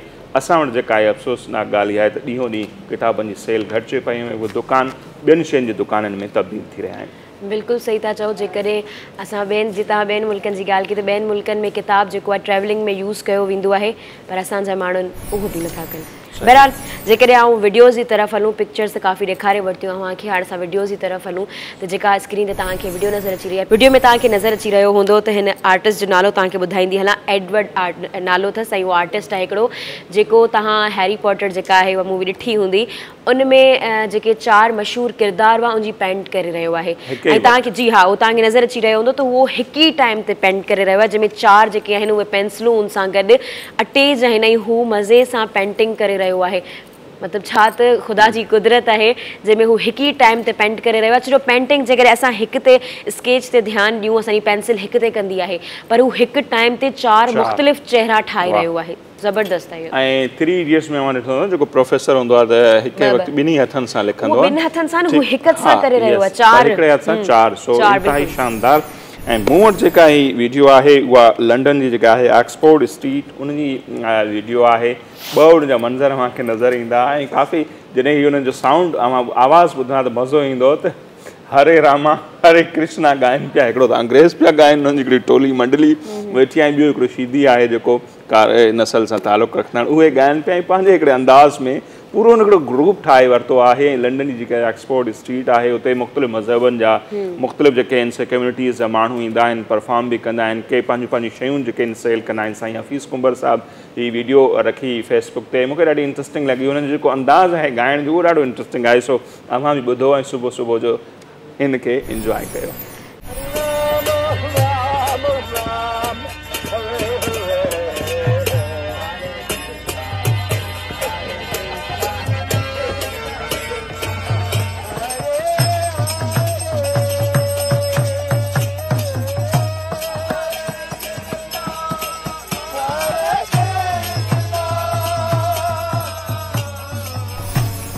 तव्हांखे हिननि जी परफॉर्मेंस कीअं लॻी? कुझु माण्हुनि असांजा जेके लोकल हितां जा सिंगर आहिनि उन्हनि सां हिननि खे भेटियो आहे त उन्हनि जा रिकॉर्ड तोड़े छॾिया, नालो खणंदासीं त नाराज़ थी ईंदा। कुझु जा त गाना काफ़ी जेके आहिनि उहे सोशल मीडिया ते वायरल थिया। सो माण्हू चवनि पिया त असां मसे मसे हिननि खां जान छॾाई आहे, वरी हाणे अंग्रेज़नि इहो कमु शुरू कयो आहे। सो बहरहाल चवंदा आहिनि त असां हिकिड़ो मशहूरु जुमिलो आहे त तूं ॻाए, तुंहिंजो फन आहे, असीं ॻोल्हियूं हुनखे पिया जेको तोखे वठी आयो आहे। सो ॿुधण खां पोइ कुझु माण्हुनि जी थी सघे त इहा बि राय हुजे उते। सो नाज़रीन, हीअ हो अॼु जो असांजो social media round up. Social media जे जहान में जाती पातीसीं, कुझु वीडियोज़ ऐं कुझु तस्वीरूं अव्हांखे ॾेखारियूंसीं। अव्हांखे कीअं लॻो असांजो हीउ सेगमेंट, ओवरऑल असांजो प्रोग्राम कीअं लॻो, पंहिंजी राय खां असांखे ज़रूरु आगाह कजो। हिते वंस अगेन टाइम थिए पियो ब्रेक शो, ऐं ब्रेक खां जॾहिं असीं वापसि ईंदासीं त सिंध जे 2 इंतिहाई बासलाहियत जेके असांजूं न्याणियूं आहिनि उन्हनि सां अव्हांजी कराईंदासीं मुलाक़ात, जन पंहिंजी पंहिंजी फील्ड में नो डाउट पाण मञायो आहे ऐं उन्हनि जा जेके गोल आहिनि, ज़िंदगीअ जा मक़सद आहिनि, उहे बि काफ़ी वसी आहिनि। नंढी ॼमार में उन्हनि समुंड जहिड़ो पाण खे ज़हनी तौर ते बणाए वरितो आहे। उन्हनि जा गोल जेके आहिनि, असांजी दुआऊं उन्हनि सां गॾु आहिनि त उहे हासिलु कनि। सो केरु आहिनि मुलाक़ात करायूं था, पर आफ्टर दिस ब्रेक असां सां गॾु रहिजो।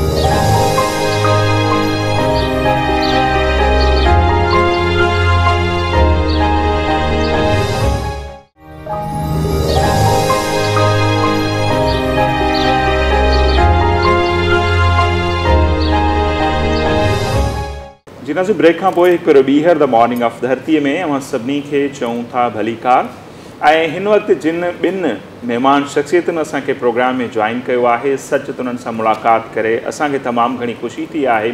ऐं जॾहिं अव्हां जी उन्हनि सां मुलाक़ात थींदी त असांखे यकीन आहे त अव्हांखे बि सिंध जे इन्हनि ॿ जेके बाहिमत बासलाहियत असांजूं न्याणियूं आहिनि उन्हनि ते फ़ख़्रु महसूसु थींदो।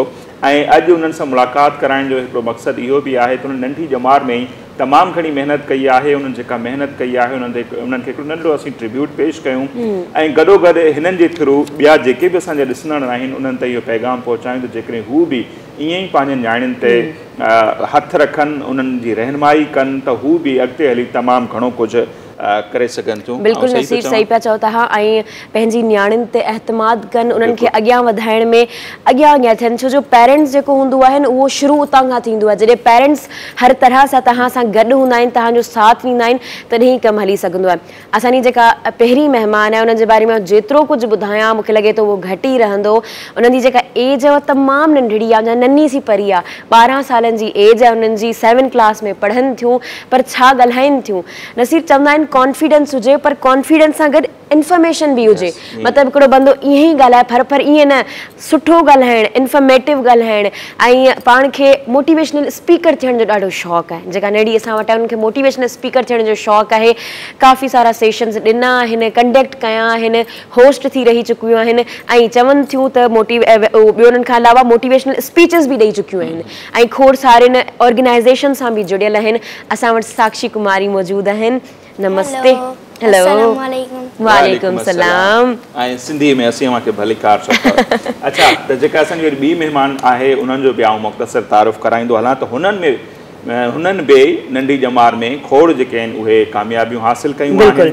ऐं हिन वक़्तु जेकॾहिं असीं ॾिसूं त हू पीपल्स मेडिकल जेका यूनिवर्सिटी आहे नवाबशाह उन में जेके आहिनि फार्मेसी डिपार्टमेंट जूं स्टूडेंट आहिनि ऐं गॾोगॾु हू बि मोटिवेशनल जेके स्पीकर आहिनि, ॾाढो सुठो ॻाल्हाइनि थियूं। मुख़्तलिफ़ जेके क्लिप उन्हनि जा मुंहिंजी नज़र मां गुज़रिया आहिनि। सोशल मीडिया जो दौरु आहे त ॾाढो सुठो मुख़्तलिफ़ टॉपिक ते हू ॻाल्हाइनि थियूं। न रुगो एतिरो ई पर पहिरीं पाकिस्तानी न्याणी हुजण जो उन्हनि खे एज़ाज़ु आहे। जीअं नंढी जमार में वर्चुअल एशियन समिट में एशिया स्टार रेटिंग एवॉर्ड जेको आहे उहो हासिल कयो आहे। बेसिकली उन्हनि जो लाड़काणे सां तालुक़ु आहे ऐं मुंहिंजे ख़्याल में कुझु तव्हां सम्झी विया हूंदा। अच्छा, जेका महिमान असां वटि हींअर मौजूदु आहे उहा सेकंड गेस्ट जेका मौजूदु आहे उहा सिर्फ़ु सुठियूं स्पीकर न आहिनि, पर उन्हनि में ॿियूं बि काफ़ी क्वालिटीज़ आहिनि। हू जेके आहिनि उहे होस्ट बि ॾाढी सुठियूं आहिनि, होस्टिंग करे ॼाणनि थियूं, लिखी ॼाणनि थियूं, ब्लॉगर आहिनि ऐं उन खां अलावा उन्हनि जा जेके आर्टिकल्स पढ़िया आहिनि उन्हनि जो ज़्यादा कमु जेको आहे वुमेन एम्पावरमेंट ते हूंदो आहे। तमामु बहितरीन तरीक़े सां लिखनि थियूं। जॾहिं मूं उन्हनि जो पढ़ियो हो मूंखे लॻो त कंहिं प्रोफेशनल माण्हू लिखियो आहे। तमामु बहितरीन आहिनि ऐं असांजी जेके बि सिंध जूं न्याणियूं हींअर ॾिसी रहियूं आहिनि उन्हनि लाइ सच में हिकु सची तरह सां मोटिवेशन आहिनि। ऐं उन्हनि जो नालो आहे सपना नुसरत चांडियो। अव्हांखे बि असां पंहिंजे प्रोग्राम द मॉर्निंग ऑफ धरती में thank U very much sir, thank U very much फिर वॾी महिरबानी जो तव्हां हैदराबाद में स्पेशली असां आया। सही। सो शुरुआत तव्हां किथां खां कयो? छो जो ॿई शख्सियतूं लेडीज फर्स्ट पर हां तो नंढड़ो पेरी। अच्छा, ओके। अच्छा साक्षी, अगर मैं आपसे पूछूं कि आपकी मतलब 12 साल एज है ना, इतनी उम्र है, तो इसमें आप अपनी जर्नी को कैसे बयान करेंगे, लाइफ की जर्नी को? मैंने स्टार्टअप लिया था जब मैं 6 इयर्स की थी और क्लास 2 में थी। तब स्कूल लेवल वाइज पे मैं कॉम्पिटिशन्स में पार्टिसिपेट करती थी क्योंकि मेरी स्कूल बहुत आगे है कॉम्पिटिशन्स वाइज। वो कॉन्फिडेंस बिल्डअप बड़ा अच्छा करवाती है। मैं हयात कल्स हायर सेकेंडरी स्कूल से हूँ हैदराबाद में, और उससे फिर मैंने स्टार्टअप लिया था पहले स्कूल लेवल पे, असेंबली लेवल्स पे। उसके बाद एक दफ़ा मुझे किसी ने कहा था कि आप इस कंपटीशन में पार्टिसिपेट करोगे, वो मेरी लाइफ का फर्स्ट कंपटीशन होगा जो मैं फॉर एवर याद रखूँगी। तो उसमें जब मैंने पार्टिसिपेट किया था वो एक नॉर्मल स्पीच कंपटीशन था, तो मेरा एक किसी के साथ टाई हो गया। जो टाई हुआ था वो कोई अच्छी डिबेटर थी, प्रोफेशनल थी, तो उनके साथ टाई हुआ, एट द एंड मैं जीती। तो जब मैं जीती थी तो तब वो मेरे लिए प्राउड मोमेंट था, बिकॉज जाहिर सी बात जब फर्स्ट अवार्ड आप लेते हो तो वो आपको बहुत अच्छा फील होता है। तो तब मैं लैपटॉप, शील्ड और मेडल के साथ अवार्डेड हुई थी। उसके बाद से फिर मैंने बहुत इंटरेस्ट अपने अंदर बिल्डअप किया। उसके बाद से मैं कंटिन्यूसली कर रही हूँ, स्टॉप नहीं लेती, बट मैं कंटिन्यूसली करती आ रही हूँ। और आगे भी बहुत ज़्यादा कॉम्पिटिशन्स में किए हैं मैंने। अपनी ही रिलीजन में देखें तो बहुत बड़े बड़े कॉम्पिटिशन्स में दिए हैं, जिसमें 25,000 20,000 कैश प्राइज भी मैंने जीते थे। और उसके साथ में पहली ऑर्गेनाइजेशन में काम किया, उन्होंने मुझे बिल्कुल स्टार्टअप दिया। उसके बाद फिर मैं दूसरी ऑर्गेनाइजेशन में आई तो उन्होंने, उनके 6 चैप्टर्स डिवाइडेड हैं, तो उन्होंने मुझे पूरा सपोर्ट किया। अभी भी मैं उनके साथ हूँ और मैं अभी बड़े लेवल्स पे, नेशनल, डिस्ट्रिक्ट लेवल्स पे और प्रोविंस लेवल पे भी बहुत ज़्यादा कॉम्पिटिशन्स कर रही हूँ। बहुत अच्छा, इहो ई सपना फर्स्ट ऑफ ऑल जीअं मूं ॿुधायो तव्हांखे हींअर एशिया रेटिंग अवार्ड मिलियो, उन जो तव्हांखे मुबारकूं हुजनि। ऐं हिन मोटिवेशन वारे शोबे में तव्हां आया, पर जेके खोड़ असांजा ॾिसंदड़ आहिनि उन्हनि खे ॿुधाइजो तव्हांजी मोटिवेशन छा हुई, तव्हां कंहिंखां उत्साह हासिल कयो जो हिन फील्ड में जो अचणु थियो? बेसिकली मां पढ़ां पई पीपल्स मेडिकल यूनिवर्सिटी नवाबशाह में, डॉक्टर ऑफ फार्मेसी प्रोफेशन में। सो मुंहिंजो इहो पैशन हुयो त मां के मेडिकल जी फील्ड में वञा।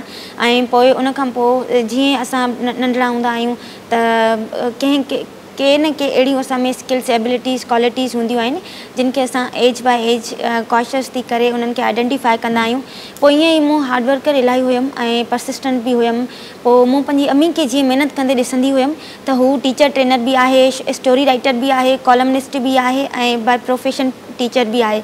सो उन्हनि खे मूं ॾिसंदी हुयमि त जॾहिं she is a struggling women, जॾहिं हू स्ट्रगल कनि थियूं त असांखे पंहिंजा पेरेंट्स एॾी स्ट्रगल करे अॻिते आणनि था त असांखे बि लाइफ में कुझु करणु घुरिजे।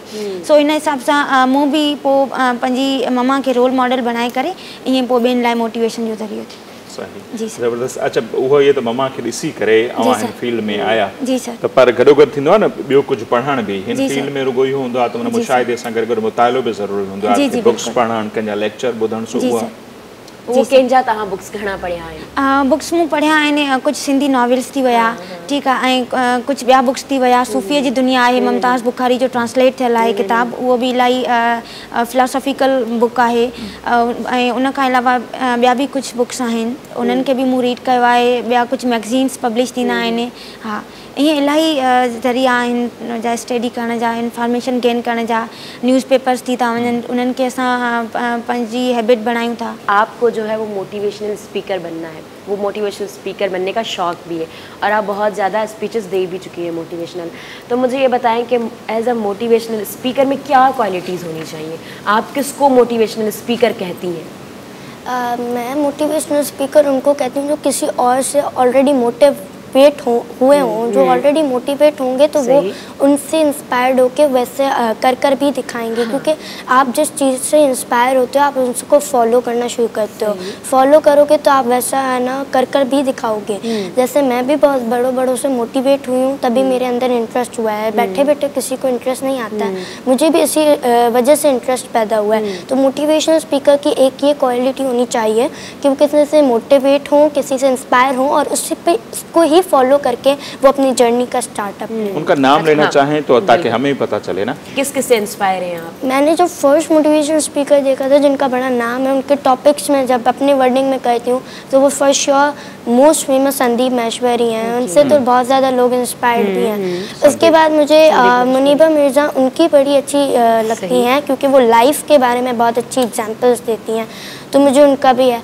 तो यही मेरे बड़े मोटिवेशनल स्पीकर्स हैं जिनको मैं फॉलो करती हूँ। और जैसा मैंने इनसे सवाल किया कि एक तो होता है किसी के लेक्चर सुन लिए, उनके मौजू क्या हैं और कुछ बुक्स पढ़ ली, तो उसके अलावा अपना जो कुछ होता है ना, कुछ तो एक तो उनके लेक्चर हो गए, अपनी तरफ से क्या फिर आप वैल्यू एडिशन जिसको हम कहते हैं? मैं अपनी तरफ से जो मतलब एक होता है ना, आप किसी को फॉलो करो, किसी का टॉपिक चुन के आप उसको अपनी ऑन वर्डिंग में करो। मैं उनको ही देखती हूँ जो मैंने ऑलरेडी एक्सपीरियंस किए होते हैं, अदरवाइज़ मुझे कोई टॉपिक ऐसे नहीं है समझ आता। रिसेंटली मैंने एक देखा था न्यूज़ पे, एक टीवी टाइप था, मतलब वीडियो थी, तो उसमें था women should allow to do a job, because वहाँ पे वुमेन नहीं किया था ना, उसको कुछ इश्यूज़ हुए, तो उस चीज़ को मैंने ऑब्जर्व करके ये टॉपिक बनाया, women should be allowed to do a job. उस पर फिर मैंने सेशन कंडक्ट किया, खुद ने वो session conduct Kiya.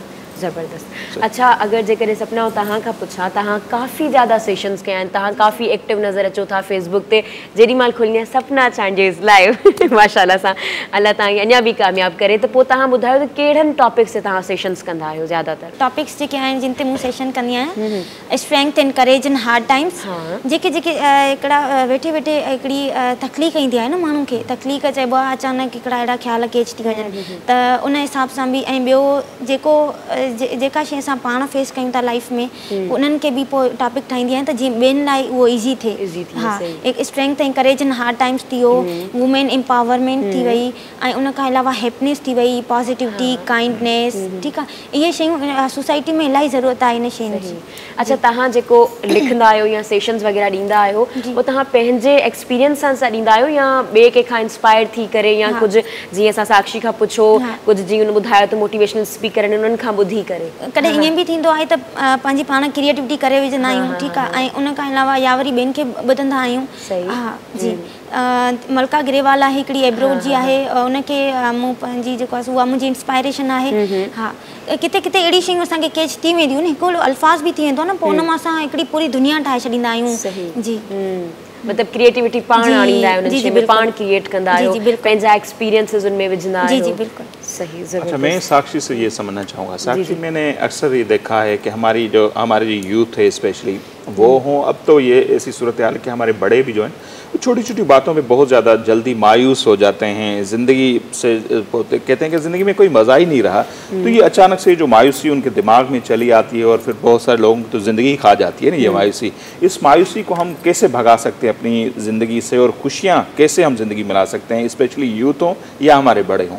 In short हम यूँ कह सकते हैं कि हम अपनी लाइफ को हैप्पी कैसे बना सकते हैं। कि ये होता है कि हम चीज़ों को इग्नोर करें, बिकॉज़ ये कहा गया है ना कि अगर आप उस चीज़ को अपने और करीब लाओगे वो आपको कच्चा खा जाएगी, अगर आप उसको उस जैसे करोगे तो आप में और उसमें फ़र्क नहीं रहेगा, तो फिर इग्नोर करो उस चीज़ को। हमारे बड़ों को ये मैसेज है, छोटों को भी है, एक्चुअली यंगस्टर्स को भी है कि हम उस चीज़ को इग्नोर करें।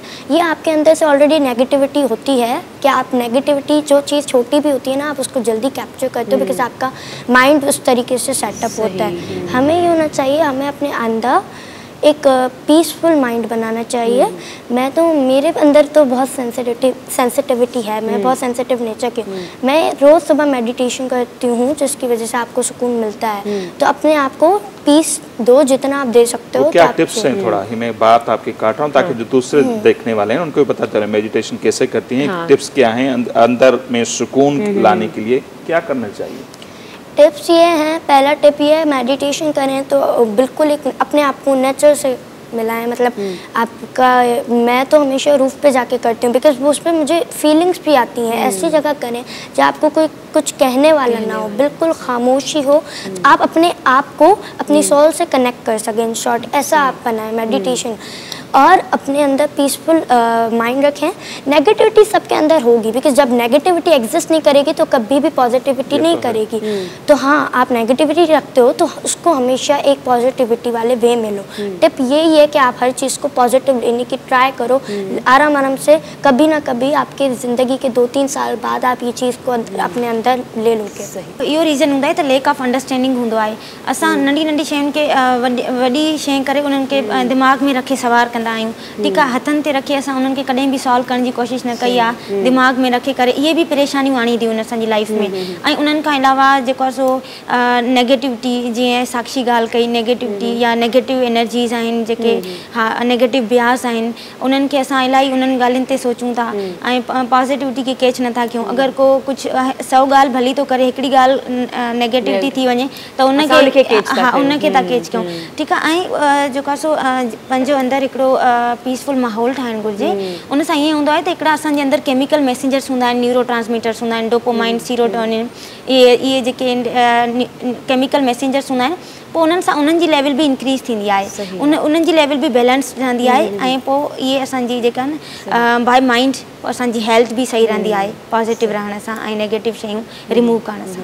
तो छा कुछ सिखो पिया हुआ?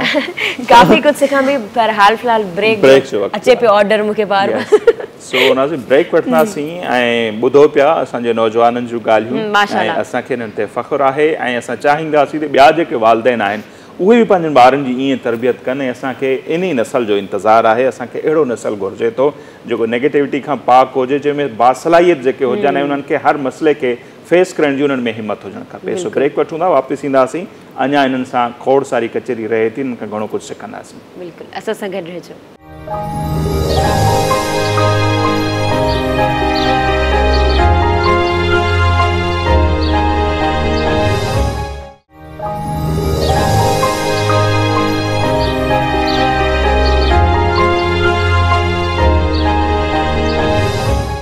वेलकम बैक नाज़रीन। असां सां गॾु हींअर ॿ ॾाढियूं प्यारियूं छोकिरियूं मौजूदु आहिनि, ॿ ॾाढियूं प्यारियूं न्याणियूं सिंध जूं मौजूदु आहिनि, सपना चांडियो ऐं साक्षी कुमारी। उन्हनि सां असां तमामु मतिलबु आउं चाहियां थी आउं इलाही मोटिवेट थियां पई, उन्हनि जी जेके ॻाल्हियूं ॿुधां पई, उन्हनि जी एज ॾिसां पई त हिकिड़ी मोटिवेशन मिले पई त असांजा जेके नौजवान आहिनि केतिरो न सुठो ॻाल्हाइनि था। असां वटि इहो तासुर आहे, सभई चवनि था त असांजे ॿारनि खे ॻाल्हाइणु नथो अचे, असांजा ॿार अॻियां न आहिनि, त उन्हनि सभिनी माण्हुनि लाइ इहा शइ आहे, इहो प्रोग्राम आहे त ॾिसो असांजा ॿार केतिरो अॻियां आहिनि। बसि तव्हांखे उन्हनि खे जेको आहे न उहो सिर्फ़ु हथी ॾियण जी ज़रूरत आहे। पेरेंट्स खे या जेके बि असांखे गवर्नमेंट आहे या जेके बि ऑर्गेनाइज़ेशन आहिनि उन्हनि खे सिर्फ़ु सपोर्ट करण जी ज़रूरत आहे। अच्छा सपना, आउं तव्हां न ईंदसि त सपना, तव्हांखे नेशनल इंटरनेशनल काफ़ी अवॉर्ड्स मिली चुका आहिनि, त उहो एक्सपीरियंस कीअं रहियो आहे, केतिरा मिली चुका आहिनि, कीअं मिलिया, उहो सभु ॿुधाइजो असांखे। हिकिड़ी ऑर्गेनाइज़ेशन आहे जीअं त तव्हां ॿुधायो बि वर्चुअल कॉन्फ्रेंस थी, एशिया स्टार रेटिंग अवार्ड उहो मिलियो हुयो। उन में इहो हुयो त एशिया जे मुख़्तलिफ़ कंट्रीज़ जेके उन में पार्टिसिपेट कयो ऐं जेके उतां जा एजुकेशनिस्ट हुया, एक्टिविस्ट हुया या स्पीकर हुया, जेके पंहिंजी फील्ड में महारत जिन खे आहे उन्हनि खे अवार्ड सां नवाज़ियो वियो हुयो। ऐं मूं पाकिस्तान मां फस्ट यंगेस्ट गर्ल हुयमि जिन खे अवार्ड ॾिनो वियो। उन खां अलावा हुई उहा ऑर्गेनाइज़ेशन आहे एजुको वर्ल्ड, ऐं ॿी ऑर्गेनाइज़ेशन आहे हिकिड़ी अवार्ड इंटेलेक्चुअल, उनजो नालो आहे।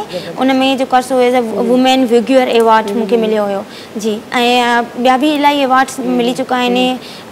एजुकोर्स यूनिट ऑफ स्कॉलर्स उहा इंटरनेशनल ऑर्गेनाइज़ेशन आहे। उन खां अलावा इंटरनेशनल चिलपार्को उहा ऑर्गेनाइज़ेशन आहे जी। मज़ो ईंदो आहे जॾहिं मतिलबु एतिरी एप्रिसिएशन मिलंदी आहे?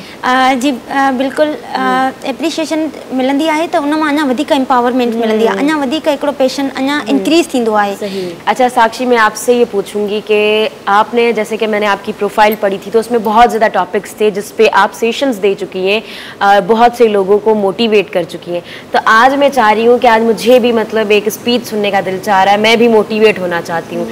मेरा सबसे फेवरेट मौजू है ज़िंदगी, और आपने ज़िंदगी पे बात की है, तो मैं जानना चाहती हूँ वो चीज़ हमें बताएं, क्या है ज़िंदगी? What is life? तो लाइफ ये है कि हमारी लाइफ अप एंड डाउन होती है, कभी भी लाइफ स्ट्रेट नहीं होती। स्ट्रेट होती है उसकी जो डेड बॉडी होती है, मुर्दा होती है। लाइफ हमेशा up and down, up and down, ये जो दो वर्ड्स मिलकर लाइफ बनाते हैं, इसका मतलब ये है कि हमारी ज़िंदगी में खुशियाँ भी होंगी, गम भी होंगी। बट हम लोग आजकल के इस जनरेशन में लोगों का इतना वो माइंडसेट है कि जब बुराइयाँ आती हैं तो हम शिकायत करते हैं कि क्यों आई हैं। हम हमेशा कहते हैं खुशियों की तरफ, बट ऐसा हो ही नहीं सकता। मैंने अभी भी ये बात कही दैट नेगेटिविटी की प्रोमिनेंस वहाँ होगी जहाँ नेगेटिविटी होगी। सही। और जहाँ पॉजिटिविटी होगी तो वहाँ नेगेटिविटी का होना ज़रूरी होता है, बिकॉज जब भी पॉजिटिविटी होगी। तो इसी बात से ज़िंदगी बनी है। ज़िंदगी में अगर आपके पास बुराइयाँ होंगी तो खुशियाँ भी होंगी, दोनों साइडेड होगा। आपकी टू साइडेड लाइफ होती है और लाइफ कॉन्स्टेंट स्ट्रगल होता है। हम लोग समझते हैं हमारे आसमान से हमारे लिए कोई अर्ज उतर के आएगा, बट ऐसा कुछ नहीं होता है, बिकॉज हमारी लाइफ कॉन्स्टेंट स्ट्रगल से बनी है। लाइफ दो हिस्सों में डिवाइडेड है, उन दो हिस्सों को हमें 50-50 करके अपनी लाइफ को पूरा स्पेंड करना है जब तक हमारी ज़िंदगी है। आजकल की ज़िंदगियाँ बहुत शॉर्ट होती हैं। हमारा एक लफ्ज़ बन गया, आजकल तो हैशटैग भी चल रहा है, life is too short. But I think so life short नहीं, उसके जीने का तरीका शॉर्ट है। हमें उसको अच्छे तरीके से, हम एक एक मोमेंट को अगर जीना सीखें तो वो लाइफ कहलाती है। हम लोग शिकायतों में ही, कंप्लेंट्स में ही पूरी ज़िंदगी गुजार देते हैं, तो ना खुशियाँ मिलती हैं और ना ही अच्छे से हम एक मोमेंट को जी पाते हैं। तो लाइफ का मतलब बहुत बड़ा है, समझने को देर लगता है। मैंने इस पे सेशन दिया था तो 1-2 घंटा चला गया था, समझ नहीं आया कि मैंने कितना बोल दिया। बोलने पे पूरा टॉपिक लिख सकते हैं, आर्टिकल लिख सकते हैं, बट एक समझना ये है कि लाइफ है, उसको हर मोमेंट को खुलकर जियो। बिकॉज अलग अलग कभी भी आपकी ज़िंदगी है ना नहीं जी सकते, हमेशा एक होगी, उसको सीधे तरीके से जियो। लाइफ जब ख़त्म हो जाएगी ना फिर आपको रियलाइज़ होगा मैंने लाइफ में क्या मिस्टेक्स की थी। एट द एंड आप उस बात को रिग्रेट करोगे। तो वो लाइफ को इतने अच्छे से जियो कि हर एक मोमेंट आपकी बहुत बेहतरीन हो, भले गम भी है ना, उस गम को भी अच्छे से जो कि आज ये हुआ है, नेक्स्ट टाइम मैं गिव अप नहीं करूँगा, उसको और अच्छे से इम्प्रूव करूँगा। मैंने अपनी लाइफ में इतनी उम्र से बहुत ज़्यादा मैंने अवार्ड जीते भी हैं, बहुत ज़्यादा मैं हारी भी हूँ, नॉट अ बिग डील।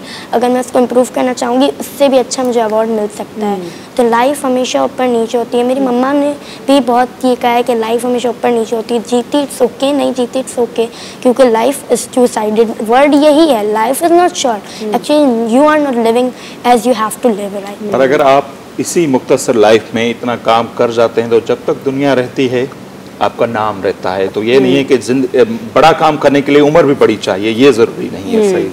सही। अच्छा, अवां जा पसंदीदा टॉपिक कहिड़ा आहिनि? स्पेशली जेके टॉपिक्स हूंदा आहिनि उहे मोटिवेशन वारा टॉपिक्स हूंदा आहिनि ऐं कुझु फिलोसॉफिकल टॉपिक्स बि हूंदा आहिनि। छो त मां राइटर आहियां ऐं कॾहिं राति जो हिकु थींदो, ॿ थींदा, हिकिड़ा अहिड़ा असांखे थॉट स्केच थींदा आहिनि। सो आई राइट वाट आई फील।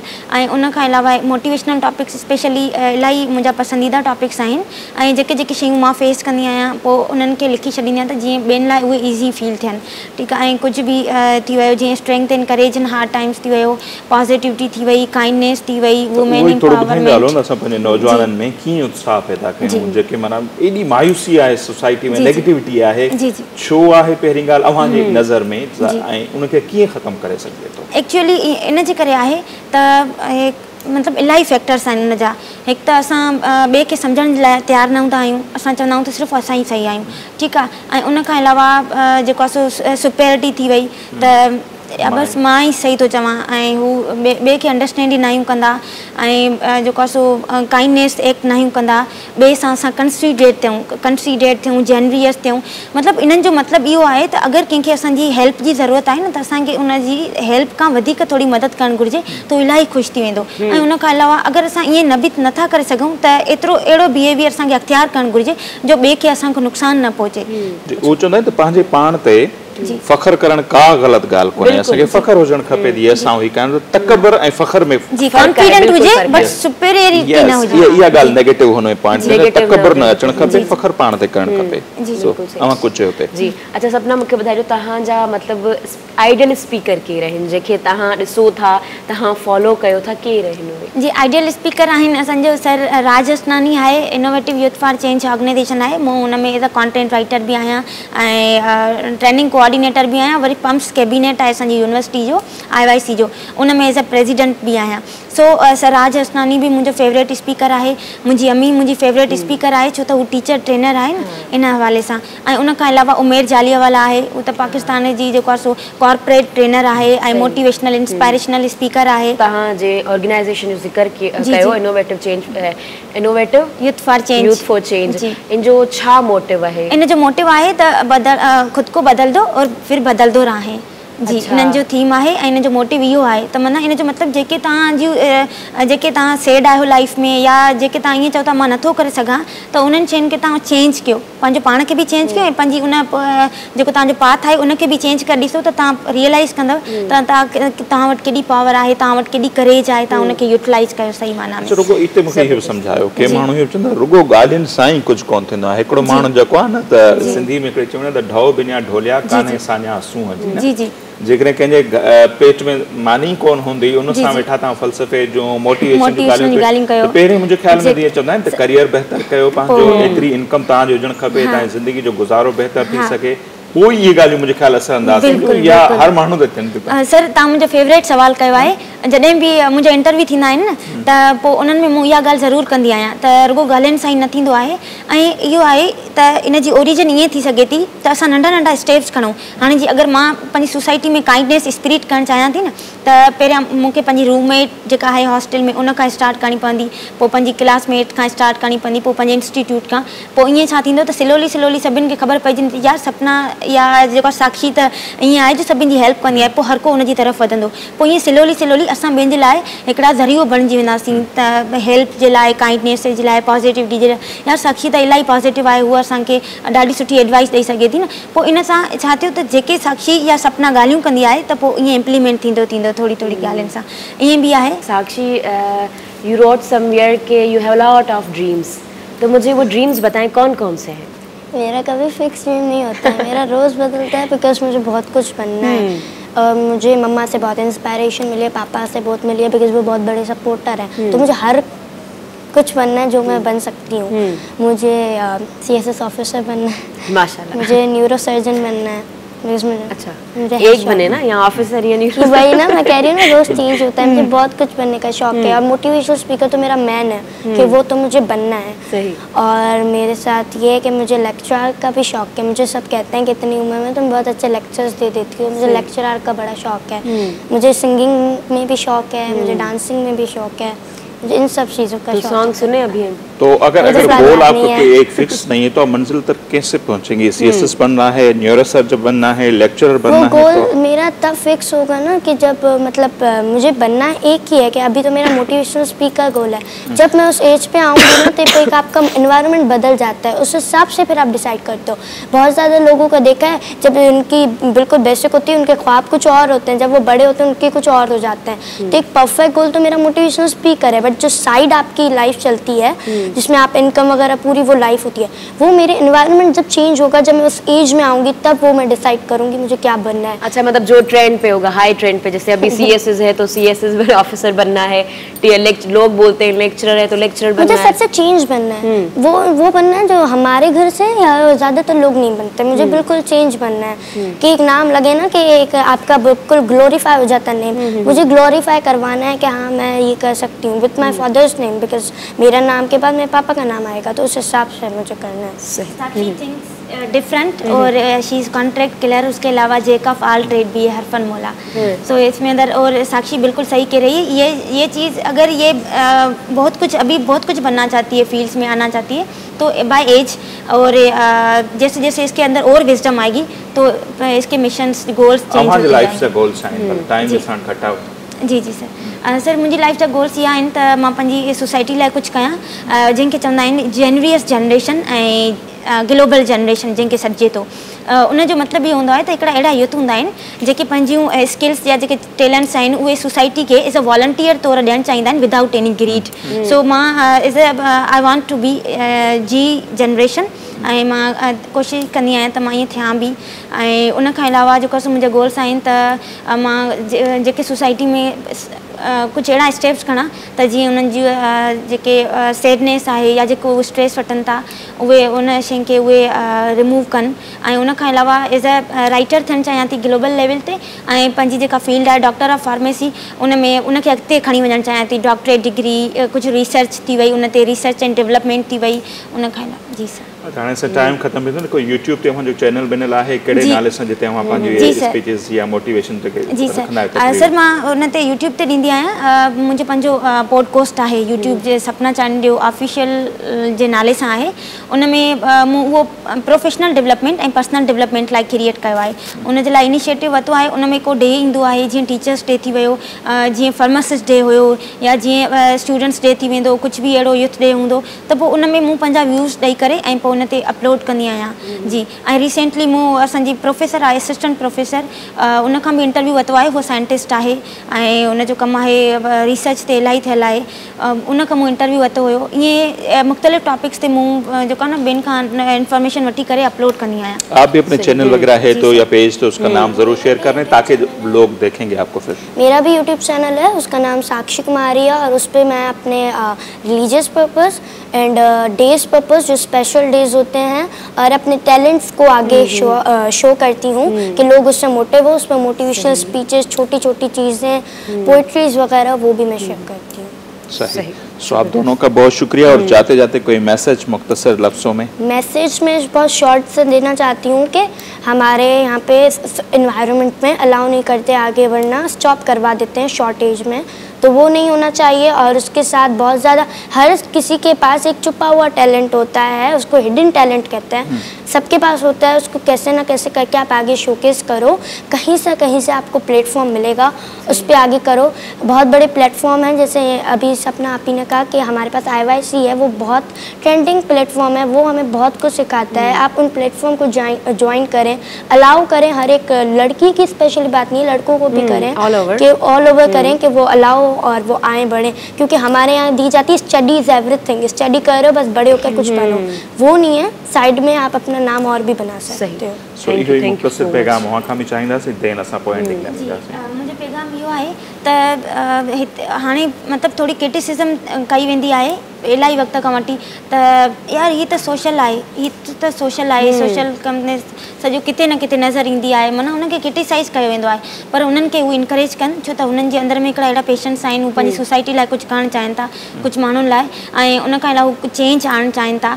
ऐं जेके यूथ आहिनि स्पेशली मां यूथ लाइ मैसेज ॾियणु चाहींदमि त पंहिंजी कमिटमेंट सां सचा रहनि ऐं को बि कमु कनि त उन में पंहिंजा फुल एफर्ट्स ॾियनि या पंहिंजो लिटिल एक्स्ट्रा उन में ज़रूरु ॾियनि त उन्हनि सां उनखे बेनिफिट मिलंदो ऐं फुल डिटर्मिनेशन सां कनि, उन्हनि खे उहो पंहिंजी मंज़िल बि मिली वेंदी ऐं सक्सेस भी मिली वेंदी। तमाम मेहरबानी हमारी सपना नुसरत चांडियो साहिबा और साक्षी कुमारी, आपका भी बहुत शुक्रिया, आप टाइम निकाल कर हमारे प्रोग्राम में आई और आपकी बातों से और जो हमारे बच्चे हैं उनको काफ़ी कुछ सीखने को मिला होगा और उनको मोटिवेशन मिली होगी। सो पंहिंजो प्रोग्राम पुॼाणी ते पहुतो आहे। सो लख लाइक ऐं प्रोग्राम खां पोइ ही जेके गिफ्ट पिया आहिनि छा असां उहे बि ज़रूरु उन्हनि खे ॾियणु चाहींदासीं। महिमान सुरहान जी तरफ़ां आहिनि ऐं सुरहान जी ज़िक्र फ़िक्र मां कयो अलाए न कयो। सुरहान चांहि हाणे नई पैकिंग में आई आहे ऐं रोज़ानी जे बुनियादनि ते लखें रुपयनि जा इनाम बि ही चांहि खे ॾिए पई, जेके हम इस्तेमालु कयो पिया। तव्हांखे इम्कान आहे त खोड़ सारा जेके आहिनि जेकॾहिं तव्हां ख़रीद कंदा त इहे इनाम न ख़रीद करण सां इस्तेमालु करण सां तव्हांखे लखनि में इनाम मिलंदा। ऐं जेका हिननि हिकिड़ी नई इनोवेशन बि आंदी आहे, नई पैकिंग आंदी आहे, सुरहान पियो ऐं ज़िंदगी जियो। सो नाज़रीन इन सां ई अॼु जेको असांजो हीउ प्रोग्राम आहे उहो पंहिंजी पुॼाणी ते थो पहुचे ऐं इंशाअल्लाह हयाती रही त वरी ईंदड़ हफ़्ते अव्हांजी ख़िदमत में हाज़िर थींदासीं। तेसिताईं असांखे ॾींदा इजाज़त। अल्लाह नेगेबान।